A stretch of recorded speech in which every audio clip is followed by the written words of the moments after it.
ওয়াল্লাযীনা fee আমওয়ালিহিম হাক্কুম মা'লুম। আর যে সমস্ত লোক মনে করে তাদের সম্পদের ভিতরে নির্ধারিত একটা অংশ আছে অন্যের জন্য। কার জন্য? অন্যের জন্য।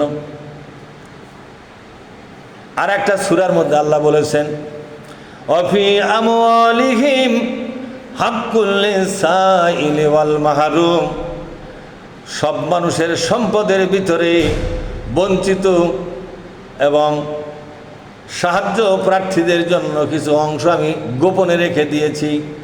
নামাজি লোকেরা নামাজ পড়ার পরে চিন্তা করে সারাদিন যা ইনকাম করি সবটা আমার নিজের জন্য নয়, সবটুকুন আমার পরিবারের জন্য নয়, আমার ইনকামের কিছু অংশ এই দুনিয়ার গরিব মানুষের জন্য, এই দুনিয়ার বঞ্চিত মানুষের জন্য এই মনোভাব নিয়েই থাকবে। তার নাম হলো আসল নামাজি।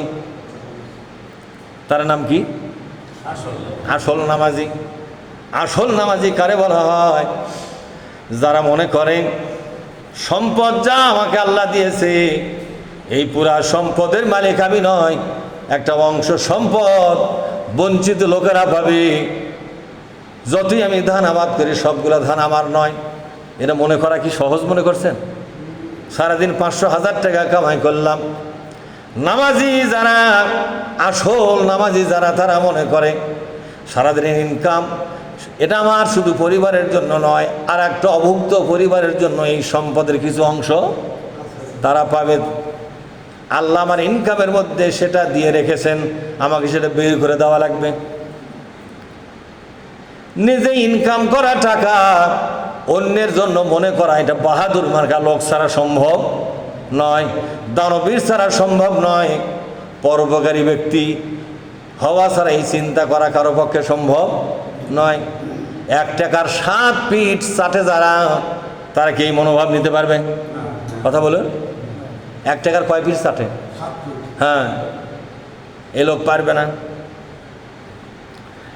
এরপর আল্লাহ পাক বলছেন লিসাইল ওয়াল মাহরুম, যারা চায় এবং যারা বঞ্চিত তাদের জন্য একটা অংশ এই সম্পদের মধ্যে আছে।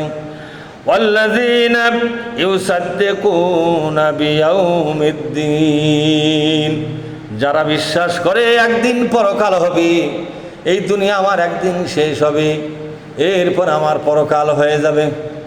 পরকালের জীবনই হলো আমার আসল জীবন, এই দুনিয়া তো যে কোনো সময় আমার সমাপ্ত হয়ে যাবে, এটা সে মনে করে। সুবহানাল্লাহ বলবেন না? এটা মনে করে যে দুনিয়ার জীবন যে কোনো সময় আমার কি হবে? শেষ হবে। আমার বাড়ি পড়ে থাকবে, জমা জমি টাকা পয়সা সব পড়ে থাকবে, গায়ের কাপড় পর্যন্ত খুলে নিয়া কয়েক গজ কাফনের কাপড় জড়ায় আমাকে কবরের মধ্যে রেখে দিবে। যে বাড়ি আমি নিজে হাতে করেছি এই বাড়ির মধ্যে লাশ পর্যন্ত রাখতে দেবে না। যেখান দিবে নাকি? যে ঘরের মধ্যে আমি থেকেছি সারাটা জীবন, এই ঘরের মধ্যে আমার লাশটা আর শোয়াতে দেবে না।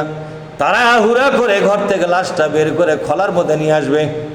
ওই যে খলাতে আসলাম, চিরদিনের জন্য আসলাম, নিজের বসবাস করা রুমটার মধ্যে আর একটা বার আমার যাওয়ার ভাগ্যে নাই।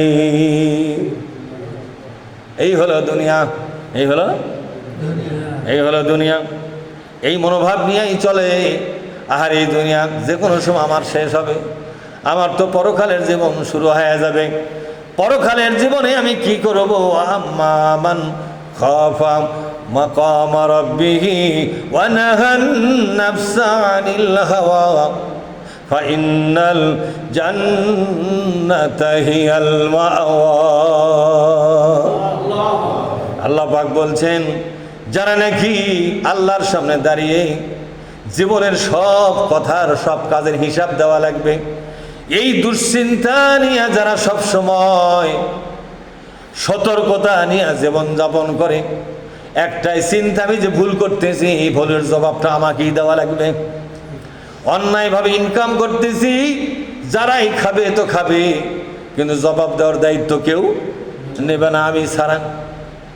যা কিছু অন্যায় করে ইনকাম করেছি, জোর জবরদস্তি করে, ষড়যন্ত্র করে, মিথ্যা কথা বলে যা কিছু ইনকাম করতেছি, সবটুকুর জবাব তো আমাকেই দিতে হবে আল্লাহর দরবারে। এই টাকা পয়সা যারা গ্রহণ করেছে, ভক্ষণ করেছে, মজা মেরেছে, তারা তো এর জবাব দেবে না। কি হবে আমার জীবন। এই ভয় এবং দুশ্চিন্তা নিয়ে যারা থাকবে, আল্লাহ পাক বলছেন, বান্দারে, আল্লাহ আমি কথা দিলাম, আমি তোমাকে জান্নাত দিয়া বরণ করে নিব। তোমার জন্য আমার জান্নাত অপেক্ষা করতেছে। তোমার মতো মহামানবের জন্যই আমার জান্নাতের দরজাটা খুলে দেওয়া হবে।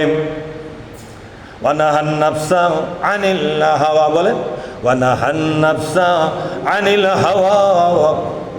আর যারা মনের চাহিদাকে কবর দিয়া কোরআনের চাহিদাকে গুরুত্ব দিয়েছে, যারা কিসের চাহিদা? নফসের চাহিদা। নফস কখন কি চায় বসে, কখন আনন্দ করতে চায়, কখন ফুর্তি মারতে চায়, এটা নিয়ে যারা কবর দিয়া কোরআনের চাহিদাকে গুরুত্ব দিল, কোরআন আমার কাছে কি চায়, মন আমার কাছে কি চায় সেটার দাম নাই। কোরআন আমার কাছে কি চায়, নামাজ আমার কাছে কি চায়, এ চাওয়াকে পূর্ণ করার জন্য যারা সব সময় পেরেশান থাকে, আল্লাহ পাক বলছেন, ফাইনাল জান্নাতা হিয়াল মাওয়া, জান্নাতি হবে তার আপন ঠিকানা। সুবহানাল্লাহ বলবেন না?